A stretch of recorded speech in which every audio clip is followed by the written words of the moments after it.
ربیع الثانی کا ہے اور اس مہینے میں حضور سیدنا غوث اعظم شیخ عبد القادر جیلانی رحمۃ اللہ تعالی علیہ کا انتقال پرملال ہوا ہے۔ اس حوالے سے آج مجھے ایک بار ساتھیوں نے اس مہینے کے آغاز سے ہی آج کے درس کے حوالے سے ان کی شخصیت تعلیمات کے حوالے سے کچھ کہنے کا حکم صادر کیا تھا۔ کیونکہ یہ درس قرآن ہے، اس لیے میں نے جو عنوان منتخب کیا اس میں آپ کی کچھ تعلیمات کو ضرور ذکر کروں گا تاکہ آپ کی روح کی برکتیں بھی ہم سب کو نصیب ہو جائیں۔ جس مضمون کا آج کی اس نشست میں انتخاب کیا گیا ہے وہ بڑا اہم مضمون ہے۔ میری اور آپ سب کی ضرورت ہے کہ ہم اللہ کے کسی کامل بندے کی قربت حاصل کریں اور اس کی صحبت میں رہ کے اپنے من کے روگ ختم کریں۔ ہمارے اندر سے بغض، کینے، حسد، نفرتیں، کدورتیں کیا کچھ بڑا ہے، یہ سینے کتنے لبریز اور گندے ہو گئے، ان کو مصفا کریں، ان کی پاکیزگی اور طہارت کا سامان کریں اور اپنے اندر اجالے اور روشنیاں بھر لیں۔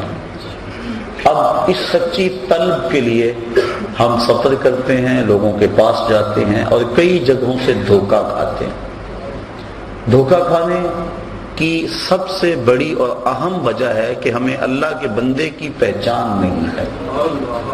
ہم نے خود ساختہ کچھ ضابطے مقرر کر رکھے ہیں اور جن کے ذریعے ہم اور جن ضابطوں کے مطابق ہم لوگ تلاش کرتے ہیں، لیکن وہ تو اس راہ کے مسافر ہی نہیں ہوتے اور ہم پھر بدظن ہو کے بعض بات تو دین سے ہی دور ہٹ جاتے ہیں۔ لیکن اگر طلب سچی ہو تو انسان اس سفر کو پھر بھی جاری رکھتا ہے۔ اللہ کے نام پہ 100 بار بھی دھوکہ کھائے پھر بھی وہ حق کا مسافر رہتا ہے، اور جو سچا مسافر ہو اس کو ایک دن منزل ضرور نصیب ہوتی ہے۔ اس لیے اللہ والے کون ہیں، کن کی چوکھٹ پہ جائیں، اور عباد الرحمن کون ہیں۔ یہاں سورہ فرقان کے اندر بڑی وضاحت کے ساتھ اہل اللہ کی، عباد اللہ کی، عباد الرحمن کی نشانیاں اور صفات بیان فرمائی گئی۔ اللہ کے بندے کی پہچان اور معرفت یہاں ارشاد فرمائی گئی۔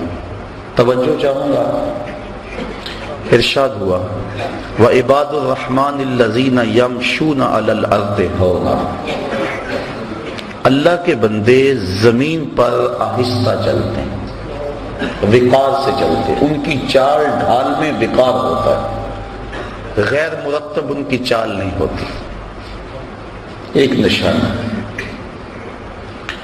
وَإِذَا خَاطَبَهُمُ الْجَاهِلُونَ قَالُوا سَلَامًا، اور جب ان سے جاہل مخاطب ہوتے ہیں تو وہ الجھتے نہیں، بحث میں نہیں پڑتے، اس کو کہتے ہیں بابا سلام کو۔ سلام میں مفارقت یعنی ترک کرنے کا سلام، کہ تو بیٹا بس جان چھوڑ دے۔ تو وہ بحث جاہلوں سے نہیں کرتے، ان سے جو ہے وہ الجھتے نہیں، بلکہ قالوا سلام کہتے ہیں کہ بابا تجھے سلام ہو۔ دوسری نشانی بیان فرمائی والذین یبیتون لربہم سجدا وقیاما، اور وہ اللہ کے حضور اپنی راتیں کبھی سجدے میں گزارتے ہیں، کبھی قیام میں گزارتے ہیں۔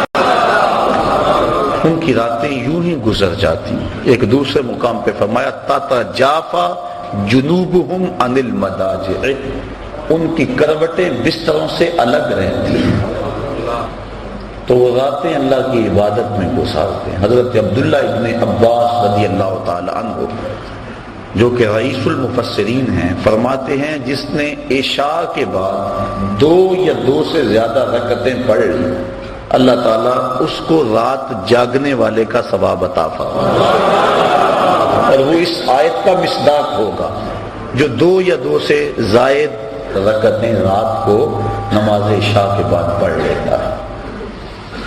اللہ اکبر۔ اور ایک روایت کے لفظ ہیں کہ جو بندہ عشاء کی نماز جماعت سے پڑھتا ہے اس کو نصف رات تک جاگنے کا ثواب دیا جاتا ہے، اور جو پھر فجر کی نماز جماعت سے پڑھ لیتا اس کو ساری رات جاگنے کا ثواب دیا جاتا ہے۔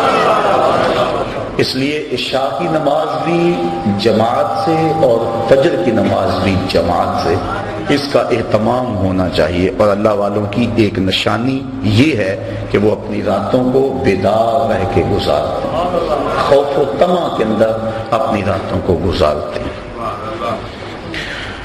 والذین یقولون ربنا اصرف عنا عذاب جہنم، اور وہ کیا کہتے ہیں، اے اللہ ہم سے جہنم کا عذاب پھیر دے۔ راتوں کو عبادت میں گزارنے کے باوجود ان کے خوف اور ان کی خشیت کا عالم یہ ہے کہ پھر بھی عرض کرتے ہیں مالک ہم سے عذاب پھیر دے۔ وہ عبادت کی وجہ سے متکبر اور مغرور نہیں ہو جاتے کہ ہم اتنی عبادت کر رہے ہیں، کہا نہیں، وہ یہ دعا کرتے ہیں والذین یقولون، اور وہ جو عرض کرتے ہیں ربنا اصرف عنا عذاب جہنم، اے اللہ ہم سے عذاب جہنم کو پھیر دے، ہم اس کے سہنے کی سکت نہیں رکھتے، ہمیں یوں ہی معاف کر دے۔ حضرت غوث اعظم شیخ عبد القادر جیلانی رحمۃ اللہ تعالی علیہ اللہ کی بارگاہ میں عرض کرتے ہیں مالک مجھے نابینا اٹھانا قیامت کے دن، تیرے بندوں کے سامنے شرمسار ہوں گا۔ ہیں اعمال ان کے یہ، لیکن خوف اور خشیت کا عالم یہ۔ اللہ اکبر، وہ ڈرتے رہتے۔ حضرت سری سختی رضی اللہ تعالیٰ عنہ جلیل القدر اولیاء میں سے ہیں، حضرت جنید بغدادی کے رشتے میں ماموں بھی لگتے ہیں اور شیخ بھی لگتے ہیں۔ کہتے ہیں میں تو اس بات سے ڈرتا ہوں کل قیامت کے دن اپنے رب کا سامنا کیا کروں گا، کیسے اس کا سامنے کر پاؤں گا۔ ساری دنیا اس بات سے ڈرتی ہے، لیکن شہر اقبال کے باسیوں، اقبال نے اس سے بھی آگے کی بات کہہ دی۔ اقبال کہتا ہے لوگ تو کہتے ہیں کہ یا اللہ حضور کی بارگاہ میں عرض کرتے ہیں کہ اپنی کملی میں مجھے چھپا لیں، میرے عیبوں کو چھپا لیں، قیامت کے دن میرا نامہ اعمال جو ہے وہ جب تلے تو آپ کرم نوازی فرما دیں۔ ساری دنیا یہ کہتی ہے، حضور سے بھی عرض کی جاتی ہے، دکھڑے سنائے جاتے ہیں کہ میرے عیب اپنی چادر رحمت میں چھپا لیں، لیکن اقبال کی فکر دیکھیے، اس نے کہا کہ مالک ساری زمانے کے سامنے چاہے میرے عیب نشر ہو جائیں لیکن حضور کے سامنے نشر ہو۔ تو غنی از ہر دو عالم من فقیر، روز محشر عذر آئے من پذیر، گر تو لی بینی حسابم ناگزیر، از نگاہ مصطفیٰ پنہا ہوگی۔ اے اللہ تو غنی ہے اور میں تیرا نیاز مند بندہ، بغیر حساب کے تو مجھے بخش دے تو تجھے کون سا بھار لگتا ہے، لیکن اگر میرا حساب لینا ضروری ہی ہوا تو میری گزارش یہ ہے کہ حضور کے سامنے نہ لینا، مجھے حضور رحمت للعالمین سے شرم آئے گی۔ کیسا عشق ہے اور کیسی محبت ہے جناب رسالت مآب صلی اللہ علیہ وآلہ وسلم سے۔ تو وہ باوجود عبادات کی کثرت کے یہ دعا کرتے رہتے ہیں والذین یقولون ربنا اصرف عنا عذاب جہنم، تو وہ کہتے ہیں مالک ہم سے عذاب جہنم پھیر دے، ان عذابہا کان غراما، بے شک اس کا عذاب گلے کا پھندا ہے، سخت ترین ہے عذاب جہنم کا۔ ساری رات عبادت کرنے کے باوجود بھی وہ یہی کہتے نظر آتے، یہ نہیں کہ وہ کہیں کہ ہمیں جہنم ہمارے قریب بھی نہیں آئے گی، وہ جہنم کا تمسخر نہیں اڑاتے اپنی خانقاہوں میں بیٹھ کے، وہ جنت کا مذاق نہیں اڑاتے بلکہ جنت کے طالب ہیں اور جہنم سے ڈرتے ہیں۔ حضور علیہ السلام سے بڑھ کر اللہ کا قرب رکھنے والا کون تھا، لیکن حضور بھی جہنم سے پناہ مانگتے رہے۔ اللہ اکبر۔ تو وہ اہل اللہ کی نشانیاں بیان فرمائی جا رہی ہیں۔ والذین یقولون ربنا اصرف عنا عذاب جہنم، عرض کرتے ہیں اللہ ہم سے عذاب جہنم پھیر دے، ان عذابہا کان غراما، بے شک جہنم کا عذاب جو ہے وہ گلے کا پھندا ہے، گلے کی پھانس ہے۔ انہا ساعت مستقرا و مقاما، بے شک وہ بہت ہی بری ٹھہرنے کی جگہ، بہت ہی بری۔ حضرت مجدد الفسانی رحمت اللہ تعالی علیہ فرماتے ہیں مکتوبات کے اندر، فرماتے ہیں جنت اللہ کی رضا کا مظہر ہے، اور جہنم اللہ کے قہر و غضب کا مظہر ہے۔ اللہ جس پہ راضی ہوگا اس کو جنت میں بھیجے گا، اور جس پہ ناراض ہوگا اس کو جہنم میں بھیجے گا۔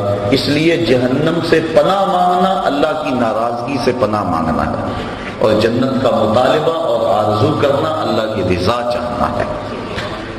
تو وہ کہتے ہیں اللہ ہمیں جہنم کے عذاب سے بچا لے، یہ بہت ہی بری پلٹ کے جانے کی جگہ ہے۔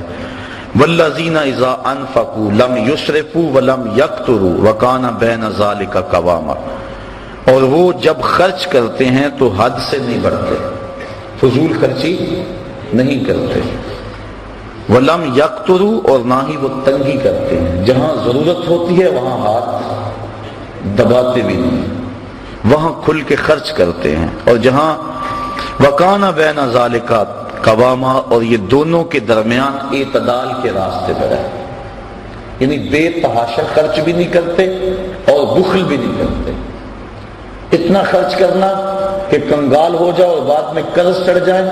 جو اہل اللہ ہیں ان کی علامت یہ ہوتی ہے کہ وہ اپنی چادر کو دیکھ کر پاؤں پھیلاتے ہیں، چادر سے زیادہ پاؤں نہیں پھیلاتے، اور حضور نے فرمایا کہ تم خرچ میں میانہ روی اختیار کر لو، کبھی فقیر نہیں ہوگے۔ سبحان اللہ، اللہ اکبر۔ تو فرمایا والذین اذا انفقوا لم یسرفوا ولم یقتروا، جب وہ خرچ کرتے ہیں تو حد سے نہیں بڑھتے، ولم یقتروا اور نہ ہی تنگی کرتے ہیں، وکان بین ذلک قواما اور وہ اس کے درمیان اعتدال کی راہ پہ رہتے ہیں۔ والذین لا یدعون مع اللہ الہا آخر، اور وہ اللہ کے علاوہ کسی دوسرے کو معبود نہیں بناتے، کسی کو نہیں پوچھتے، ان کی پرستش اللہ کے حضور ہوتی، اللہ کے علاوہ وہ کسی کی پوجا نہیں کرتے۔ بلکہ میرے شاہ نقشبند بخاری رحمت اللہ تعالی علیہ فرماتے ہیں متکبر سے تکبر کرنا صدقہ ہے۔ جب کوئی چھاتی تانے اکڑ اکڑ کے آ رہا ہو اس کو جھک کے سلام نہ کرو، یہ تو اس کے تکبر کو بڑھانے والی بات ہے۔ اس لیے وہ زمین پہ اکڑ اکڑ کے چل رہا ہے تو فرمایا اس متکبر سے پہلو تہی کرنا، اکڑنے والے کے ساتھ تکبر کرنا صدقہ کہلاتا ہے، یعنی اللہ کے علاوہ ان کے سینے میں کسی اور کا خوف اور ڈر موجود نہیں ہے۔ وہ جو نماز میں کہتے ہیں نا وَنَخْلَعُ وَنَتْرُكُ مَن يَفْجُرُكُ، وہ صرف نماز میں نہیں کہتے، ان کا عملی نمونہ بھی ہوتے ہیں۔ اللہ کے علاوہ کسی کے حضور سر نہیں جھکاتے، چاہے جتنا مرضی بڑا فرعون کیوں نہ ہو، وہ کسی کے سامنے سر نہیں جھکاتے۔ وَلَا يَقْتُلُونَ النَّفْسَ الَّتِي حَرَّمَ اللَّهُ إِلَّا بِالْحَقِّ، اور جس جان کو اللہ تعالیٰ نے حرام کیا اس کو قتل نہیں کرتے، قاتل نہیں ہوتے۔ وہ تو بڑے نرم دل ہوتے ہیں، وہ تو شاخ سے پھول بھی توڑے تو ان کا دل دکھتا ہے، کوئی بھی توڑے، وہ تو اس قدر حساس ہوتے ہیں، قتل کے حادثے سے کم تو نہیں، شاخ سے گل کا جدا ہونا۔ وہ تو اس بات کا بھی احساس رکھتے ہیں، وہ تو کسی کو تکلیف بھی نہیں دیتے، کسی کا حق غصب نہیں کرتے، جی جائے کہ کسی کو قتل کر دے۔ وَلَا يَقْتُلُونَ النَّفْسَ الَّتِي حَرَّمَ اللَّهُ إِلَّا بِالْحَقِّ، مگر حق کے ساتھ۔ حق کے ساتھ کیا ہے؟ شادی شدہ زانی کو قتل کیا جائے، قتل کے بدلے میں قتل کیا جائے، یا جو ارتداد کی راہ اختیار کرے باغی ہو اس کو قتل کیا جائے، اس کے علاوہ وہ کسی کو قتل نہیں کرتے۔ وَلَا يَزْنُونَ، اور وہ زنا نہیں کرتے، نہ ان کی نظر زنا کرتی ہے، نہ ان کی سوچیں زنا کرتی ہیں، نہ ان کے خیال زنا کرتے ہیں، اور نہ ان کے اعضائے بدنیاں زنا کرتے ہیں۔ وہ پاکیزہ ہوتے ہیں، تبھی تو اللہ کا قرب پاتے ہیں۔ اللہ کا قرب وہی پائے گا جو من کا ستھرا ہوگا، اور جس کے من پہ ایسے داغ اور گند لگے ہوں گے وہ اللہ کا قرب کیسے پائے گا؟ اس لیے ان کی نشانی بیان فرما دی، وَلَا يَزْنُونَ، اور وہ زنا نہیں کرتے، اس فعل کبھی میں مرتکب نہیں ہوتے۔ اور حدیث میں آتا ہے جب زانی زنا کرتا ہے تو اس سے ایمان نکل جاتا ہے، بدترین فعل ہے، اور قرآن مجید نے اس کو کھلی بے حیائی کہا۔ تو جو اہل اللہ ہیں وہ اس فعل کبھی کے اندر کبھی بھی مبتلا نہیں ہوتے، اور صرف زنائے معروفہ ہی نہیں بلکہ ان کی نظر بھی بچتی۔ حضرت امام محمد بن حسن الشیبانی امام اعظم ابو حنیفہ کے پاس پڑھنے کے لیے آئے، ابھی عمر چھوٹی تھی، اور چہرے پہ داڑھی کا سبزہ نہیں اگا تھا. اور اس عمر کا بچہ اگر خوبصورت ہو تو وہ عورت کی جگہ پہ ہوتا ہے، بلکہ اس کے ساتھ بہت سارے فتنے وابستہ ہوتے. تو امام صاحب نے فرمایا کہ تم ضرور میرے پاس پڑھو لیکن میرے سامنے نہیں بیٹھنا، اس ستون کی اوٹ میں بیٹھو تاکہ تمہارا چہرہ مجھے نظر نہ آئے. اسی لیے امام اعظم ابو حنیفہ اور امام محمد کو طرفین کہتے ہیں کہ طرف میں بیٹھتے تھے. وہ پڑھتے رہے، 2-4 سال گزر گئے. ایک دن رات کا موقع تھا، چراغ جل رہا تھا اور امام محمد کا سایہ امام اعظم کے آگے پڑا. سائے پہ نظر پڑی تو سائے میں داڑھی کے بال نظر آئے. کہا بیٹا محمد تمہیں داڑھی آ گئی ہے؟ حضور سال ہو گیا ہے. کہا اب میرے سامنے بیٹھا کرو.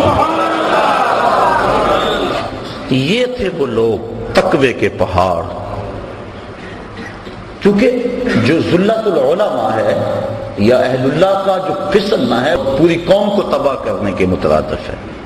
امام صاحب پانی بھرنے گئے نا تو ایک لڑکی پانی کا گھڑا سر پہ اٹھایا اور نیچے پھسلن تھی تو کہا بیٹا ذرا سنبھل کے.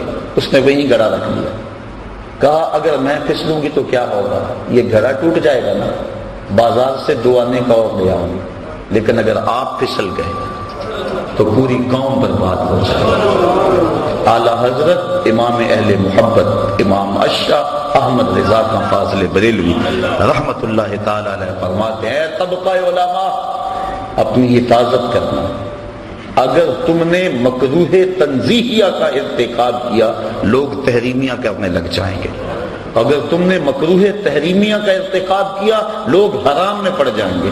اور تم نے اگر حرام کا ارتکاب کیا لوگ کفر میں مبتلا ہو جائیں گے. اور پھر فرمایا اگر تم نے سنت غیر موقدہ کو چھوڑا لوگ موقدہ چھوڑ دیں گے. تم نے سنن موقدہ کو چھوڑا لوگ واجبات کو چھوڑ دیں گے. تم نے واجبات کو چھوڑا لوگ فرائض کو چھوڑ دیں گے. اس لیے بندہ جس قدر اونچے منصب کا ہو اس قدر اس کے تقاضے ہوتے ہیں. حضرت امام احمد بن حنبل کی بارگاہ میں غالباً ایک خاتون آئی اور اس نے مسئلہ پوچھا کہ حضرت میں اپنے مکان کی چھت پہ رات کے موقع پہ چاند کی چاندنی میں سوت کاٹتی ہوں. کبھی کبھی ایسا ہوتا ہے کہ بادشاہ کی سواری گزرتی ہے تو آگے آگے جو شمع اٹھائے چل رہے ہوتے ہیں اس سے روشنی زیادہ ہو جاتی ہے اور وہ میرے سوت پہ بھی پڑتی ہے. کیا بادشاہ کے چراغوں کی روشنی میں مجھے سوت کاٹنا جائز بھی ہے کہ نہیں؟ حضرت امام صاحب فرمانے لگے خاتون پہلے اپنا تعارف کرواؤ، تم کون ہو؟ خاتون کہنے لگی سائل کی ذات نہیں پوچھی جاتی، آپ مجھے مسئلہ بتائیں. امام صاحب فرمانے لگے نہیں، سائل کی وجہ سے مسئلے کی نوعیت بھی بدلتی ہے. آپ کو پہلے بتانا ہوگا کہ آپ کون ہیں. تو اس خاتون نے بتایا کہ میں حضرت بشر حافی کی ہمشیرہ ہوں. کہا تمہارے لیے جائز نہیں ہے. تو انسان جتنے اونچے منصب کا ہو لازمی نہیں کہ زنا جیسے فعل کا ارتکاب کرے تو پھر ہی خرابی آئے. اگر نظر بھی بھٹک گئی، اگر خیال بھی بہک گیا تو جو اس مسند پہ بیٹھا تھا کہ لوگوں کو ارشاد کرتا تھا، لوگوں کو ہدایت دیتا تھا، تو جو اتنے لوگ اس کے پیچھے لگے اس کا کیا بنے؟ اس لیے کہا کہ اللہ والوں کی شان یہ ہے وَلَا يَقْتُلُونَ النَّفْسَ الَّتِي حَرَّمَ اللَّهُ إِلَّا بِالْحَقِّ وَلَا يَزْنُونَ. اور وہ زنا نہیں کرتے. زنا کی ساری صورتیں چاہے وہ آنکھ کا ہو، کان کا ہو، ہاتھوں کا ہو. وَمَنْ يَفْعَلْ ذَلِكَ يَلْقَ أَثَامًا. اور جو یہ کام کرے وہ سزا پائے گا، سخت سزا ہے. بلکہ ایک روایت میں آتا ہے کہ قیامت کے دن وہ سخت رسوا کر دیا جائے گا. یضاعف له العذاب یوم القیامہ. قیامت کے دن اس کو دگنا عذاب دیا جائے گا، 2 گنا عذاب دیا جائے گا. وَيَخْلُدْ فِيهَا مُهَانًا فِيهِ مُهَانًا. اور ہمیشہ وہ ذلت میں رہے گا، سخت تذلیل اس کی ہوگی. إِلَّا مَنْ تَابَ وَآمَنَ وَعَمِلَ عَمَلًا صَالِحًا. ہاں جو توبہ کرے اور ایمان لے آئے اور اچھے عمل کرے. کیونکہ ایمان کے بعد اچھے اعمال توبہ کے شجر کو پانی دیتے ہیں. اگر توبہ کے بعد اچھے اعمال نہ کریں تو وہ بوٹا پھر مرجھا جائے گا.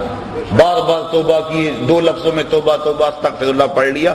وہ ایسا ہی ہوتا ہے کہ بس کے اندر جا رہے ہیں، سفر کرتے، آگے ایکسیڈنٹ ہوا ہے، لاشیں بکھری پڑی ہیں، 2 منٹ کے لیے ڈرائیور بھی بند کر لیتا ہے ٹیپ کو، گانے بند کر دیتا ہے، توبہ توبہ ساری بس کرتی ہے، لیکن ابھی آدھا کلومیٹر نہیں گزرتا پھر ٹیپ کا بٹن آن اور پھر سب وہی لچھن ہوتے ہیں. یہ توبہ نہیں ہوتی. حقیقت توبہ الندم، توبہ کی حقیقت یہ ہے کہ شرمندگی ہو، دوبارہ عزم کر لے کہ یہ گناہ دوبارہ نہیں کروں گا. یہ توبہ تو تمسخر ہے. توبہ کی، پھر توبہ کی، پھر توبہ کر کے توڑ دی.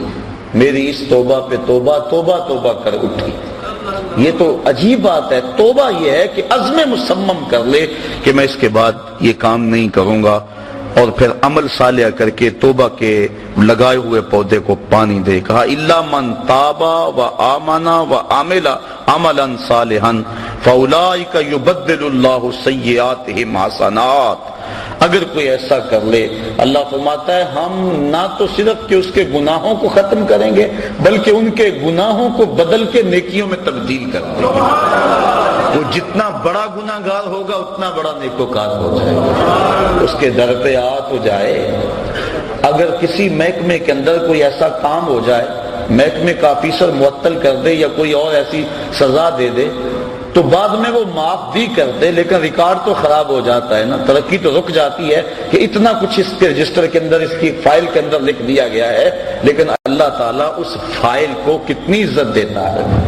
یہ نہیں ہوتا کہ اب اس کی ترقیاں رک جائیں. توبہ کر کے تو دیکھے، سچی توبہ کر کے تو دیکھے، بلکہ جتنا بڑا گناہ گار ہوگا اتنا بڑا نیکوکار بن جائے. اللہ اکبر. فاولئک یبدل اللہ سیئاتہم حسنات. ہم اس کی بدیوں کو نیکیوں میں تبدیل کر دیتے. حضرت عمر فاروق رضی اللہ تعالیٰ عنہ آ رہے تھے، ایک آدمی نے ہاتھ میں شراب کی بوتل پکڑی تھی. دیکھا کہ اچانک گلی کے موڑ سے حضرت عمر فاروق آئے. وہ ڈر گیا، جلدی سے بغل میں چھپا لی اور سچی توبہ کر لی. مالک آج عمر کے قہر سے بچا لے، آج کے بعد میں شراب نہیں پیوں گا. اب حضرت عمر فاروق نے اس کو بوتل چھپاتے ہوئے دیکھ لیا تھا. جب قریب آئے درہ لہرایا. کہا کیا ہے تیرے پاس؟ کہنے لگا حضور سرکہ ہے. کہا نکالو. جب نکالا دیکھا تو واقعی سرکہ. اگر کوئی سچی توبہ کر لے تو اللہ گناہوں کو بدل کے نیکیوں میں تبدیل کر دے. یہ دکھا دیا کہ جو شراب کو سرکے میں بدل سکتا ہے وہ گناہوں کو نیکیوں میں نہیں بدل سکتا. اس کے در پہ آ کے تو دیکھو، جھولی پھیلا کے تو دیکھو. اللہ اکبر. حدیث میں آتا ہے قیامت کے دن ایک شخص کو نامہ اعمال پڑھنے کا کہا جائے گا. وہ نامہ اعمال پڑھے گا اور جو بڑے بڑے گناہ ہوں گے ان کو وہ چھوڑ دے گا، صرف نظر کرے گا. شرم کی وجہ سے، شرمندگی کی وجہ سے ان کو نہیں پڑھے گا اور چھوٹے چھوٹے گناہ پڑھتا چلا جائے گا. جب وہ نامہ اعمال مکمل کر لے گا تو اللہ تعالیٰ فرمائے گا میرے بندے میں نے اپنے فضل سے تیرے گناہوں کو بدل کے نیکیوں میں تبدیل کر دیا. اس کو تو توقع اور تھی لیکن کام اور بن گیا. اب وہ کہتا یا اللہ ابھی تو میرے بڑے بڑے گناہ رہتے ہیں. فَضَاحِكَ النَّبِي صلی اللہ علیہ وسلم حتی بدت نواجزہ. حضور اس حدیث کو بیان کرتے کرتے اتنے مسکرائے کہ حضور کی داڑھیں لوگوں کو نظر آنے لگی کہ پہلے بڑے بڑے گناہ چھپاتا جاتا ہے، ان کو پڑھتا نہیں ہے، اور جب اللہ نے کہا میرے بندے میں نے بدل دیے، نیکیوں میں تبدیل کر دیے، وہ کہتا ہے اللہ ابھی تو بڑے بڑے رہتے ہیں میرے گناہ جو میں نے ابھی پڑھے تھے. اللہ اکبر. تو اس کے حضور کوئی آ کے تو دیکھے، جھولی پھیلا کے تو دیکھے. وہ یہ نہیں دیکھتا اس نے گناہ کتنے کیے. فرشتوں کہتا ہے فرشتوں گواہ ہو جاؤ میرا بندہ آخر میرے در پہ ہی آیا ہے نا، اور کوئی در ہوتا تو جاتا وہاں. ایک شخص مسجد نبوی کے کونے میں دعا مانگ رہا تھا اور لفظ کیا تھے اللہم انی اسألک بانک انت اللہ لا الہ الا انت. مالک میں تجھ سے اس لیے مانگتا ہوں کہ تو میرا اللہ ہے، تیرے علاوہ میرا ہے بھی تو کوئی نہیں نا کہ جس کی چوکھٹ پہ جاؤں. حضور نے سنا، کہا وہ جو کونے میں بیٹھ کے دعا مانگ رہا ہے اس کو بشارت دے آؤ کہ تمہاری دعا اللہ نے قبول کر لی. جب بندہ اس کے حضور آتا ہے فرمایا اگر کوئی آئے ہم گناہوں کو بدل کے نیکیوں میں تبدیل کر دیتے ہیں. وَقَانَ اللَّهُ غَفُورًا رَحِيمًا.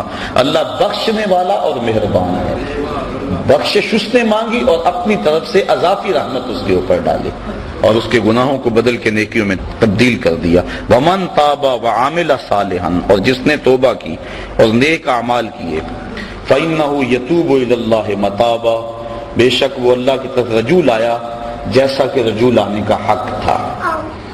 والذین لا یشہدون الزور، اللہ والوں کی ایک اور نشانی بیان فرمائی کہ یہ وہ لوگ ہیں جو جھوٹی گواہی نہیں دیتے، جھوٹ نہیں بولتے، ان کی زبان پہ سچ ہوتا ہے.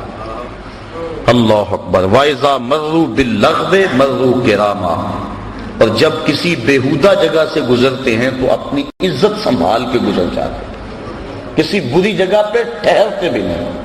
حضور علیہ السلام نے فرمایا تہمت کی جگہوں سے بچو، اپنی آبرو کی حفاظت کرتے ہیں، کسی ایسی جگہ پہ رکتے بھی نہیں. والذین اذا ذکروا بآیات ربہم لم یخروا علیہا صما وعمیانا، وہ لوگ جب ان اپنے مالک کی طرف سے آیتیں یاد دلائی جاتی ہیں، نشانیاں یاد دلائی جاتی ہیں، اللہ اکبر، لم یخروا علیہا صما وعمیانا، تو ان پر بہرے اور اندھے ہو کر نہیں گرتے، بلکہ اللہ کی ان نشانیوں کو دیکھتے ہیں، اس میں جو عبرت کے پہلو ہے ان کو اپناتے ہیں، اللہ کی ایک نشانی پر غور کرتے ہیں، اور پھر وہ دنیا کو ترک بھی نہیں کرتے. کیا کہتے ہیں؟ والذین یقولون ربنا هب لنا من ازواجنا وذریاتنا قرۃ اعین واجعلنا للمتقین اماما، اور عرض کرتے ہیں اللہ کی بارگاہ میں، اے اللہ ہماری بیویوں کی طرف سے اور ہماری اولاد کی طرف سے ہماری آنکھوں کی ٹھنڈک عطا کر، یعنی ہماری بیویاں بھی ایسی ہوں کہ جو تیری متی ہوں اور ہماری متی، اور اولاد بھی ایسی ہو جو فرما بردار ہو، اور ہمیں آنکھوں کی ٹھنڈک ان کی طرف سے نصیب ہو جائے. آنکھوں کی ٹھنڈک سے مراد کہ خوشی نصیب ہو. علماء نے بیان فرمایا ہے کہ جب غم میں آنسو نکلتے ہیں تو وہ گرم ہوتے ہیں، اور جب خوشی سے آنسو کو خوشخبری سن کے نکلے تو وہ ٹھنڈے ہوتے ہیں. اس لیے یہ کہنا قرۃ اعین کا لفظ عرب میں جو رواج ہے تو اس کا مطلب یہ ہے کہ تجھے خوشیاں ملیں، تجھے غم نہ پہنچے. تو وہ یہ دعا کرتے ہیں، اللہ اولاد کی طرف سے ہمیں ٹھنڈک کی پہنچے، اولاد کی طرف سے غم نہ ملے. وَجَعَلْنَا لِلْمُتَّقِينَ اماما، اور ہمیں پرہیزگاروں کا پیشوا بنانا، امام بنانا، نہ صرف کہ ہمیں پرہیزگار بنانا بلکہ ہمیں پرہیزگاروں کا بھی امام بنانا. وہ دعا کرتے ہیں اولئک یجزون الغرفۃ بما صبروا ویلقون فیہا تحیۃ وسلاما، کہا ان کو جنت کا سب سے اونچا بالا خانہ انعام ملے گا، بدلہ ان کے صبر کا. دنیا پہ صبر کیا، دکھوں پہ، مصیبتوں پہ، عبادات پہ صبر کیا. وَيُلَقَّوْنَ فِيهَا تَحِيَّةً وَالسَّلَامًا، اور وہاں ان کو سلامیاں دیے جائیں گی اور ان کے پیشوائی ہوگی. جب جنت میں داخل ہوں گے تو فرشتے ان کو سلام کریں گے کہ تم نے دنیا کے اندر اللہ جل شانہ کی رضا کے لیے اپنی زندگی گزاری، آج ہمارا سلوٹ اور ہمارا سلام قبول کر. تو قرآن مجید نے یہ ان لوگوں کی نشانیاں بیان کی جو اللہ والے ہیں. اب دیکھیں ہم کس طرح کا ذہن بنائے پھرتے ہیں. اللہ والا کون ہوتا ہے؟ اب اللہ تعالیٰ نے قرآن مجید کے اندر جو ہے وہ اللہ والوں کی نشانیاں بیان کی. ان کی چال بھی وقار والی ہوتی ہے، ان کا لباس بھی وقار والا ہوتا ہے، ان کا اٹھنا بھی، بیٹھنا بھی، گزرنا بھی، چلنا بھی، اور ان کی دعائیں اور التجائیں اللہ کے حضور دیکھ لیں. آقا کریم سے بھی صحابہ نے پوچھا کہ حضور جن اولیاء کا آپ تذکرہ کرتے ہیں تو ان کی نشانیاں کیا ہیں؟ ایک نشانیاں یہ بیان فرمائی گی سورہ فرقان میں. تو حضور سے بھی سوال کیا گیا، ابن مردویہ میں بیان کیا، حکیم ترمذی نے بیان کیا، امام غازی نے بیان کیا. حضور علیہ السلام سے پوچھا گیا کہ حضور ہم اہل اللہ کو اگر تلاش کرنا جائیں تو ان کی نشانی کیا ہے؟ فرمایا اذا رؤوا ذکر اللہ، اللہ والوں کی نشانی یہ ہے جب ان کے پاس بیٹھو، انہیں دیکھو، تمہیں خدا یاد آ جائے، ان کو دیکھ کر خدا کی یاد آ جائے، یعنی دین کی طرف تمہاری رغبت پیدا ہونے لگے اور برائیوں سے تمہیں نفرت ہونے لگے. جس شخص کی صحبت میں تمہیں دنیا سے دوری اور آخرت کی قربت اور اللہ رسول کا پیار نصیب ہونے لگے، سمجھ لو اس کا سینہ ولایت کے نور سے منور ہے. تو حضرت غوث اعظم سیدنا شیخ عبد القادر جیلانی رحمۃ اللہ تعالی علیہ کے حوالے سے جو مجھے تاکید بھی تھی، آپ نے اہل اللہ کی بالخصوص جو مسند مشیخیت کے اوپر بیٹھے ان کی 12 نشانیاں بیان کی.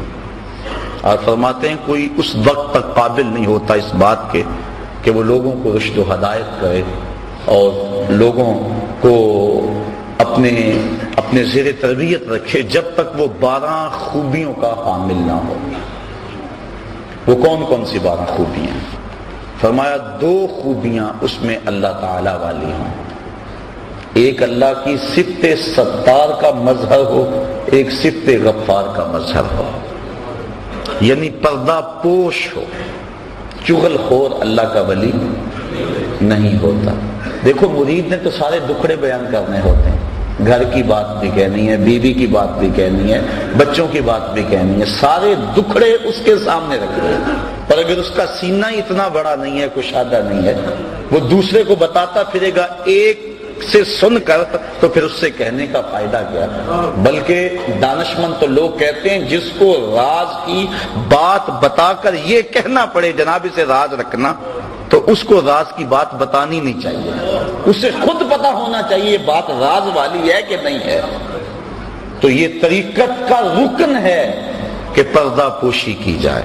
بلکہ آپ دیکھتے ہیں طریقت میں ایک بہت بڑا نام ہے حضرت حاتم اسم کا۔ اسم کہتے ہیں جو کانوں سے بہرا ہو۔ حضرت حاتم رحمۃ اللہ تعالی علیہ کانوں سے بہرے نہیں تھے، لیکن انہیں پھر بھی بہرا کہا جاتا کیوں؟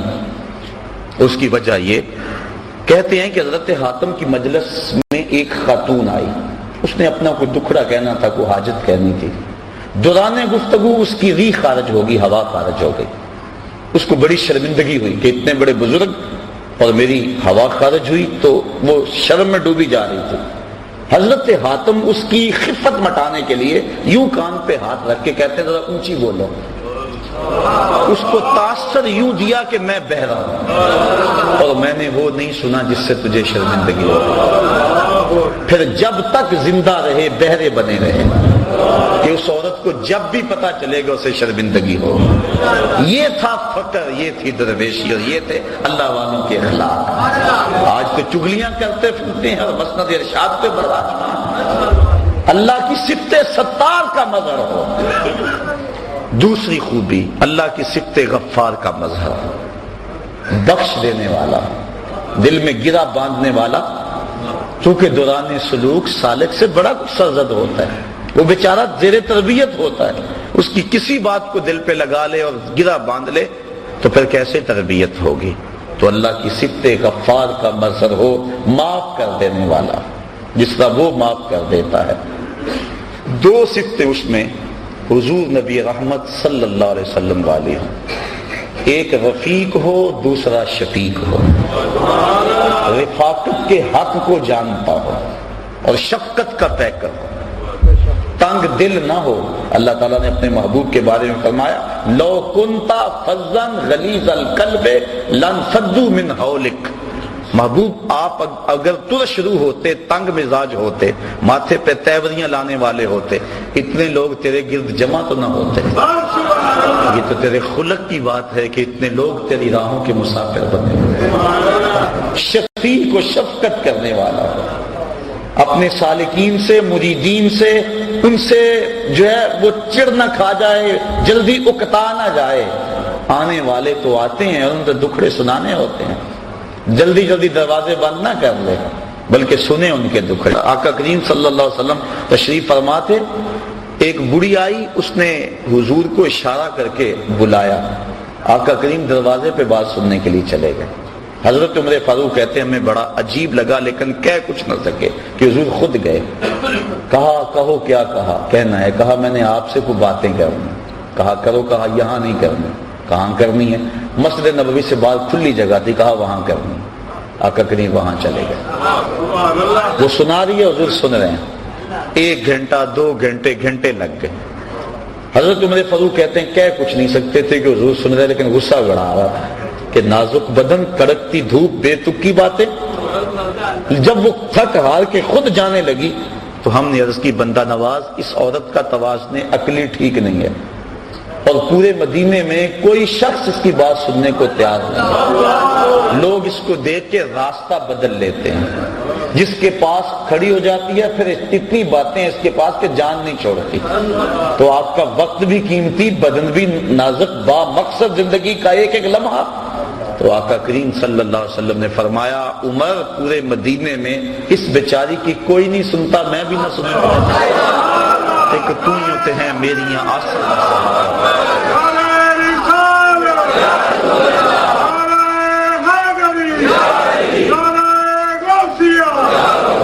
یہ جو دھکے دیتے پھرتے نا مریدوں کو، پیچھے ہٹ جاؤ پیچھے ہٹ جاؤ، پیر صاحب کا مزاج بڑا نازک ہے، پیچھے ہٹ جاؤ.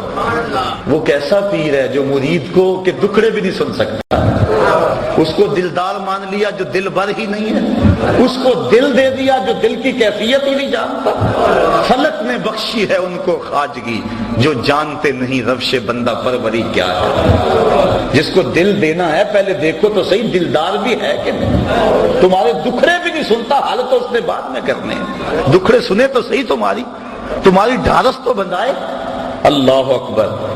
تو شفیق ہو رفیق ہو، کتنی شفقت. سنیے حضور ارشاد فرماتے ہیں لو تدخلوا شوقۃ فی رجل احدکم لوجدت علمها. میرے امتی تیرے پاؤں میں کانٹا چبھے نا تو اس کی تکلیف مجھے ہوتی ہے. اگر پیر مرید سے اتنی ہمدردی نہیں رکھتا تو پھر نظام خانقاہی سوائے کاروبار کی اور کچھ نہیں. یہ ہمدردی ہو، شفیق بھی ہو رفیق بھی ہو. دو صفتیں حضرت سیدنا صدیق اکبر والی ہوں، ایک صادق ہو دوسرا مصدق ہو، خود سچ بولے اور سچ کی تصدیق کرے. حضور علیہ السلام سے پوچھا گیا کہ حضور مومن بزدل ہوتا ہے؟ فرمایا نہیں، مومن بہادر ہوتا ہے، لیکن ہو سکتا ہے کبھی بزدلی کر جائے. اس طرح پوچھا گیا حضور مومن کنجوس ہو سکتا ہے؟ فرمایا نہیں، کنجوس نہیں ہوتا، مومن سخی ہوتا ہے، لیکن ہو سکتا ہے کبھی اس سے بخل ہو جائے. پھر پوچھا حضور مومن جھوٹا ہو سکتا ہے؟ فرمایا نہیں، جھوٹا نہیں ہو سکتا. اور یہاں بھی نشانی آپ نے پڑھی کہ وہ جھوٹی گواہی اللہ والا نہیں دیتا چاہے قیامت آ جائے. یہی تو اس کا کمال ہے. تو کہا ایک صادق ہو دوسرا مصدق ہو. دو خوبیاں اس میں حضرت عمر فاروق والے ہیں. ایک امر بالمعروف کرے، دوسرا نہی عن المنکر کرے. یہ نہیں ہے کہ مرید ناراض ہو جائے گا اگر اس کو حق کی بات بتائی. وہ پھر پیر تو وہ ہوا جو مرید ہے، یہ پیر تو ہوا ہی نا. مرید تو وہ یہ بن گیا اور وہ پیر بن گیا. اس کا حق ہے کہ وہ ہر لمحے میں امر بالمعروف اور نہی عن المنکر کے فریضے سے کبھی بھی غافل نہ ہو. حضرت عمر فاروق رضی اللہ تعالیٰ عنہ کے حوالے سے، کیونکہ حضرت غوث پاک بیان فرماتے ہیں، کیونکہ آپ اس حوالے سے ایک امتیازی نام ہے امر بالمعروف اور نہی عن المنکر کے حوالے سے. جب لولو فیروز نے آپ کے اوپر حملہ کیا اور زہر میں بجھا ہوا خنجر آپ کے جسم میں پیوست ہو گیا، زندگی اور موت کی کشمکش تھی، تو ایک انصاری نوجوان آپ کا حال پوچھنے آیا. اس وقت بس سانسیں ٹوٹ رہی تھی. اس نے کہا حضور کیا حال ہے؟ تو آپ کی نظر اس کے ٹخنوں پہ پڑ گئی. اس کا تہ بند لٹک رہا تھا اور اس کے ٹخنے جو ہیں وہ تہ بند میں ڈھمپے ہوئے تھے. آپ فرمائیں میرا حال تو صحیح ہے، لیکن اے نوجوان اگر تو اس شلوار کو، اس تہ بند کو ٹخنوں سے اوپر کر لے، ایک تو تیرے کپڑے بھی پاک رہیں گے، دوسرا رب بھی راضی رہے گا. اب دیکھو کیا حالت ہے. اور امر بالمعروف اور نہی عن المنکر. حضرت مجدد الفسانی رحمۃ اللہ تعالی علیہ فرماتے ہیں مکتوبات میں کہ مرید نے شریعت اپنے پیر کے عمل سے سیکھنی ہے. اس لیے اگر اس کا عمل خود شریعت کے مطابق نہیں ہوگا تو پھر کس طرح لوگوں کو راہ ہدایت دے گا. تو اس نے امر بالمعروف اور نہی عن المنکر، یہ دو خوبیاں حضرت سیدنا عمر فاروق والی. پھر فرمایا دو خوبیاں حضرت عثمان غنی والی. رات کو عبادت کرے، صبح اٹھ کے سخاوت کرے. اور وہ صفت بیان ہو چکی، یبیتون لربہم سجدا وقیاما. اللہ کے حضور راتوں کو کبھی سجدے میں گزارتے ہیں، کبھی قیام میں گزارتے ہیں. ان کی راتیں یوں ہی گزر جاتی ہیں. اللہ اکبر. بلکہ راتیں مختصر پڑ جاتی ہیں. حضرت سیدہ فاطمہ الزہرا رضی اللہ تعالی عنہا ایک دن عرض کرتی ہیں مالک تیری راتیں اتنی چھوٹی ہیں کہ تیری بندی کا ذوق بندگی ہی پورا نہیں ہوتا. ابھی میں سجدے میں سر رکھتی ہوں تو رات ختم ہو جاتی ہے. ایک رات اتنی لمبی کر دے تیری بندی جی بھر کے سجدہ تو کر دے. یہ ہیں وہ لوگ. تو کہا ایک رات کو عبادت کرنے والا ہو، صبح اٹھ کے سخاوت کرنے والا۔ سخاوت کا صرف تعلق مال سے نہیں ہے، سخاوت بدل از نہ بمال، بزرگی بعقل از نہ بسات۔ بزرگی عقل سے ہوتی ہے، سالوں سے نہیں ہوتی، اور سخاوت دل سے ہوتی ہے، مال سے۔ کمینے دل والا اللہ کا ولی وہ تو بانٹنے والا ہوتا ہے۔ فقیر کا مزاج ہوتا ہے کہ لوگ اس کے در سے خیرات لیتے رہیں، جسم کی قوت بھی حاصل کریں، روح کی قوت بھی حاصل کریں۔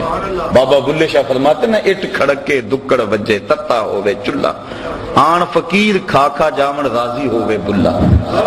فقیر کی اس میں خوشی ہوتی ہے کہ کوئی آئے اور اس کی چوکھٹ سے شراب ہوتا رہے۔ کہا دو خوبیاں اس میں حضرت سیدنا علی المرتضیٰ رضی اللہ تعالی عنہ والے، ایک عالم ہو، دوسرا بہادر ہو۔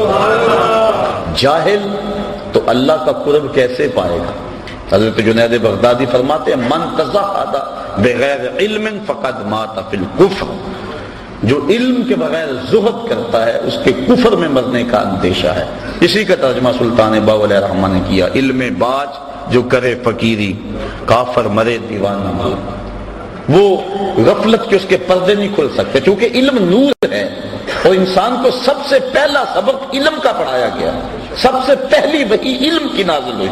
اور آقا کریم فرمایا، فضل العالم علی العابد کا فضلی علی ادناکم۔ عالم کی فضیلت تہجد گزار پر ایسے ہے جس طرح تم میں سے ایک عام آدمی پر میری فضیلت ہے۔ کتنی بڑی بات ہے۔ اور ایک حدیث کے لفظ ہیں کہ فضل العالم علی العابد کفضل القمر لیلۃ البدر علی سائر الکواکب۔ عالم کی فضیلت عابد پر اس طرح ہے جس طرح 14ویں رات کے چمکتے ہوئے چاند کی فضیلت ستاروں پہ ہوتی ہے۔ تو ایک عالم ہو۔ حضرت غوث اعظم سے بھی کسی نے پوچھا کہ حضرت آپ اس مرتبہ قطبیت پہ کیسے پہنچے؟ تو فرمایا، درست العلم حتی صرت کتبہ، کہ میں نے علم پڑھا یہاں تک کہ اس درجے پہ فائز البرام ہو گیا۔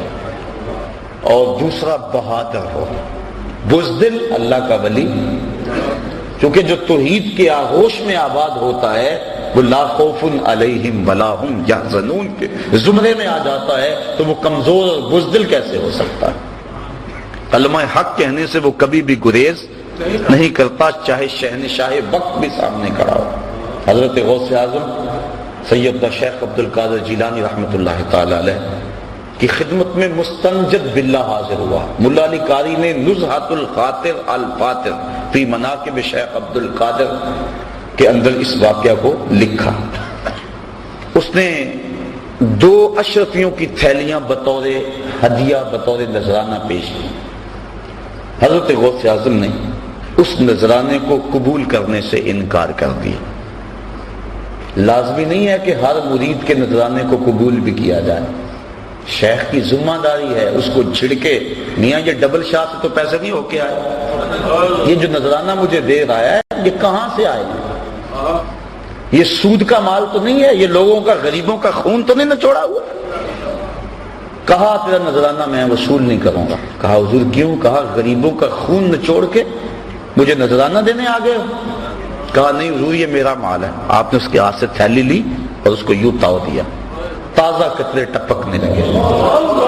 کہا اگر مجھے قرابت رسول کا لحاظ نہ ہو، چونکہ یہ جو عباسی خلافات حضرت عباس بن عبد المطلب رضی اللہ تعالیٰ عنہ کی اولاد سے، اور وہ حضور کے چچا لگتے تھے، اس لیے حضور سے قربت تھی اور یہ ان کی اولاد ہے۔ کہا اگر مجھے قرابت رسول کا لحاظ نہ ہو تو میں اس تھیلی کو نچوڑتا جاؤں، خون نکلتا جائے یہاں تک کہ تیرے محلوں کے دروازوں تک پہنچ جائے۔ اللہ اکبر۔ تو یہ بات سمجھ میں آ گئی کہ یہ نہیں ہر ایک سے نذرانہ قبول کر لے۔ پھر سارے ایسے بھی تو نہیں ہوتے کہ جن سے نذرانہ لیا جائے، کوئی ایسے بھی تو ہوتے ہیں جن کو دیا جائے۔ یہ جو تصوف کے اندر نذرانے کا تصور ہے، میں اس پہ بڑا غور کرتا رہا ہوں کہ یہ کیا ہے، اور میں نے تصوف کی کتب اور بزرگوں کی جو مجھے صحبت نصیب ہوئی اس سے جو میں سمجھا ہوں وہ یہ ہے کہ نذرانے کا تصور جو صوفیاء دیتے ہیں اس کا مطلب یہ ہے کہ جو شیخ ہوتا ہے وہ ایک ماں کی حیثیت ہوتی ہے، اور اس کے کچھ غریب مرید ہوتے ہیں، کچھ امیر ہوتے ہیں، عزت دار ہوتے ہیں جو کسی کے سامنے دکھڑا بیان نہیں کرتے، پیر کو انہوں نے بتایا ہوتا ہے دعا کے رنگ میں کہ میرے لیے دعا کر دے۔ اب تصور نذرانے کا یہ ہے کہ امیروں سے لے اور غریبوں کو دے، یہ نہیں ہے کہ غریبوں سے بھی چھینتا چلا جائے، وہ تھا بیچارہ پہلے ہی پریشان۔ حضرت علامہ اقبال علیہ الرحمہ کا بڑا معروف واقعہ ہے کہ آپ جب مکلوڈ روڈ پہ ہوتے تھے تو وہاں ایک پیر صاحب اس دور کے آپ کو ملنے کے لیے آئے۔ ان کا ایک مرید تھا قلعہ گجر سنگھی لاہور میں، اس کو جب پتہ چلا کہ میرے پیر علامہ صاحب کے مہمان بنے ہوئے ہیں تو وہ سفر کرتا ہوا علامہ صاحب کے پاس پہنچا اور اپنے پیر صاحب سے عرض کی کہ حضور 100 روپیہ قرض ہے۔ اس وقت جو ہے 100 روپیہ بڑی اہمیت کا حامل تھا، اور بیٹی کی شادی بھی مانگ رہے ہیں جن کے ساتھ رشتہ کیا ہوا ہے، اور مقروض بھی ہوں، بڑا پریشان ہوں، آپ کا سنا حاضر ہوا، آپ دعا فرما دیں۔ انہوں نے دعا فرما دی، مرید کو اجازت دے دی، وہ جانے لگا، اس نے جیب میں ہاتھ ڈالا، 10 روپے کا نوٹ نکالا اور پیر صاحب کو نظر پیش کی۔ جب نظر پیش کی تو علامہ اقبال زیر لب مسکرا پڑے۔ وہ چلا گیا، پیر صاحب کی نظر بھی بڑی تیز تھی کیونکہ پیر بڑے تیز بھی ہوتے ہیں، تو انہوں نے کہا کہ حضرت یہ عجیب بات تھی، آپ مسکرائے کیوں؟ تو علامہ صاحب فرمانے لگے جناب میں آپ کی دعا کی قبولیت پہ مسکرایا، خوش ہو کے۔ کہا وہ کیسے؟ میری دعا کی قبولیت کیسے ہوگی اسی وقت؟ کہا حضرت جب دعا نہیں کی تھی 100 روپے کا مقروض تھا، اور جب آپ نے دعا کر دی تو 110 کا مقروض ہو گیا۔ وہ بیچارہ تو ضرورت مند ہے اور دکھڑا سنا رہا ہے، بلکہ میں تو کہا کرتا ہوں کہ 2-3 مرتبہ جو آ کے دعا کا کہے اور کہے جناب قرض نہیں اترتا، وظیفہ بتاؤ، کوئی تعویذ لکھ دو، اگر پیر صاحب ثروت ہو تو اسے خود ہی خیال ہونا چاہیے کہ جو بار بار کہہ رہا ہے اس کا مطلب کیا ہے۔ سارے مانگنے والے سائل جو ہیں وہ ایک جیسے تو نہیں ہوتے، ہستی پلکوں کے نیچے غم بھی پلتے ہیں، مگر کون دیکھتا ہے اتنی گہرائی میں۔ حضرت ابو ہریرہ رضی اللہ تعالیٰ عنہ فرماتے ہیں مجھے سخت بھوک لگی اور حد ہوگی بھوک سے، میں آ کے ایک جگہ پہ بیٹھ گیا کہ یہاں سے کوئی گزرے گا اور میری حالت دیکھے گا اور مجھے کھانا دے دے گا، مانگنا تو میں نے ہے نہیں۔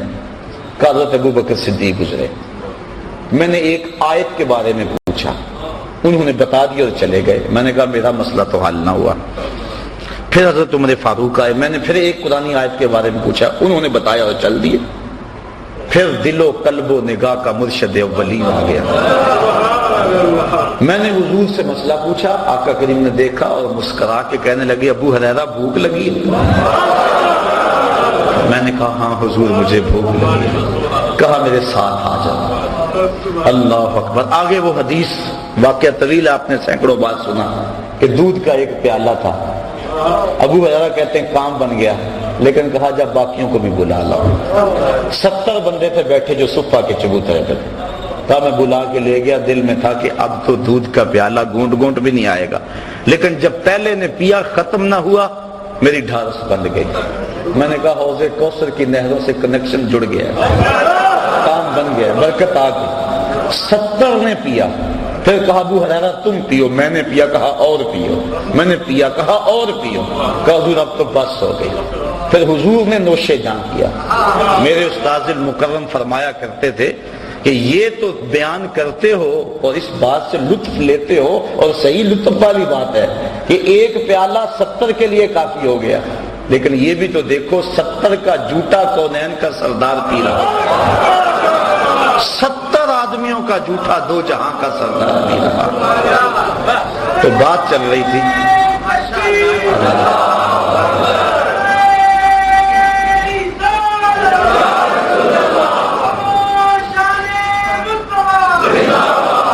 تو علامہ اقبال نے کہا میں اس بات پہ ہنسا ہوں کہ آپ کی دعا قبول ہو گئی۔ تو پھر اس وقت اقبال نے دکھ سے کہا تھا کہ نذرانہ نہیں سود ہے پیران حرم کا، نذرانہ نہیں سود ہے پیران حرم کا، ہر خرقہ سالوس کے اندر ہے مہاجن، ہم کو تو میسر نہیں مٹی کا دیا بھی، گھر پیر کا بجلی کے چراغوں سے ہے روشن، کم باذن اللہ جو کہہ سکتے تھے رخصت ہوئے، رہ گئے قبروں پہ مجاور اور گور بند، میراث میں آئی ہے مسند ارشاد ان کو، زاغوں کے تصرف میں عقابوں کا نشیمن، نذرانہ نہیں سود ہے پیران حرم کا، ہر خرقہ سالوس کے اندر ہے مہاجن، شہری ہو دیہاتی ہو مسلمان ہے سادہ، بتوں کی طرح پجتے ہیں کعبے کے برہمن۔ تو پیر تو دکھ درد کا ساجی ہے، وہ تو روح کی غذا دینے والا ہے، وہ مانگت تو نہیں ہے۔ پہلے وہ کہتے ہیں پہلے بزرگوں کی نظر دل پہ ہوتی تھی، اور اب دل کے اوپر جو لگی ہوئی جیب ہے اس پہ ہوتی ہے۔ جو امیر ہوتا ہے، امیر بھی جان رہے ہوتے ہیں کہ یہ ہمارے ساتھ کیا ہو رہا ہے، اس کو اندر لے جایا جاتا ہے اور حجرے خاص میں بٹھایا جاتا ہے، اور جو غریب ہوتا ہے اس کو کہتا ہے تو اس درخت کے پاس بیٹھ جا اور 1.25 مرتبہ یا حیو یا قیوم پڑھ، اور وہ کہتا ہے مجھے اللہ صاحب نے وظیفہ بتایا میں اس لیے یہاں بیٹھا ہوا ہوں۔ وہ تو تجھے اپنے سے جو پیچھے ہٹا رہے ہیں۔ تو یہ کیا ہو گیا ہے؟ یہ دکھڑے ہیں، یہ تمسخر نہیں کر رہا میں، یا جو ہے وہ محض آپ کو خوش کرنے کے لیے نہیں، یا کسی مخصوص شخص کے اوپر کوئی تنقید نہیں ہے۔ اس وقت ہمارا رویہ ہے قوم کا، اور ہم لوگ ہیں کہ دن رات ایسے لوگوں سے لٹتے ہیں، یہ نگہباں بن کے جو اہل چمن کی آبرو لوٹے۔ چمن والو عقیدت چھوڑ دو ایسے نگہباں، آؤ ان لوگوں کو تلاش کریں، جہاں قدم رکھتے ہیں وہاں اللہ کی رحمتوں کا نزول ہوتا ہے۔ ان لوگوں کو تلاش کریں جن کی زندگیاں لوگوں کے لیے ہدایت کا سبب ہے، اور جن کی زندگی کا ایک ایک لمحہ یاد خدا سے منور اور معطر ہے۔ ایسا نہیں ہے کہ ایسے لوگ ہیں نہیں، بعض تو کہتے ہیں میں تو ڈھونڈتا رہا مجھے تو ملا ہی کوئی نہیں، پتہ نہیں تو نے کہاں سے ڈھونڈا ہے۔ اللہ اکبر، بستے ہیں یہاں کچھ ایسے پراگندہ تباہ لوگ بھی، افسوس کہ تمہیں میر سے صحبت نہیں رہی، جن سے مل کر زندگی سے عشق ہو جائے وہ لوگ آپ نے شاید نہ دیکھے ہوں مگر ایسے بھی ہیں۔ ہم نے کپڑا لینا ہو تو ہمیں پتہ ہے فلاں دکان سے صحیح ملتا ہے، سارا شہر چھوڑ کے وہاں جاتے ہیں کہ نہیں؟ تو یہ بھی روح کی غذا ہے، یہ بھی ڈھونڈو، گلی گلی موجود ہیں، گھر گھر جو ہے وہ چراغ چل رہے ہیں۔ حضور کی امت اولیاء سے کبھی بھی خالی نہیں ہوگی تا آنکہ خاتم الاولیاء امام مہدی تشریف لائیں، لیکن ان حقیقی لوگوں تک پہنچنے کے لیے ہمیں اس معیار کو سمجھنا ہوگا جو قرآن و حدیث اور ولیوں کے امام حضرت غوث اعظم کی تعلیمات کے حوالے سے میں نے آپ کے سامنے رکھ دیا۔ اللہ تعالیٰ مجھے آپ کو اپنی راہوں کا مسافر رکھے۔ تیسرا سال درس قرآن کا مکمل ہونے پہ اور چوتھا سال درس قرآن کا شروع ہونے پہ میں آپ کو مبارکباد پیش کرتا ہوں۔ پچھلے درس قرآن کا موضوع جو ہے وہ حضور کی اطاعت کے حوالے سے تھا، اور یہاں بھی اور مختلف جتنے بھی شہر تھے تقریباً میں نے اسی موضوع پہ جو ہے وہ درس قرآن میلاد کا موسم بھی تھا پیش کیا۔ مجھے اطلاعات مختلف شہروں سے ملی ہیں کہ کتنے لوگ ہیں کہ جن کے چہروں پہ حضور کی سنت کا نور سج گیا۔ میں تو آپ میں سے بھی یہاں بھی کچھ لوگ موجود ہیں، میں ان کو مبارکباد بسمی میں قلب دیتا ہوں۔ میں سمجھتا ہوں یہ ہے کامیابی، ورنہ کبھی کبھی میں سوچتا ہوں کہ یہ میں چکر ہی لگاتا رہتا ہوں، کبھی ادھر کبھی ادھر، سارا دن مالک اس کا کوئی فائدہ بھی ہے؟ لیکن جب کتنے لوگوں کو گناہوں سے توبہ کرتے دیکھتے ہیں، اندر بدلتا دیکھتے ہیں، اور گھروں کے ماحول تبدیل ہوتے ہوئے دیکھتے ہیں اور سنتے ہیں اور پیغام پہنچتا ہے، آپ جانیں اصل کمائی یہ ہے۔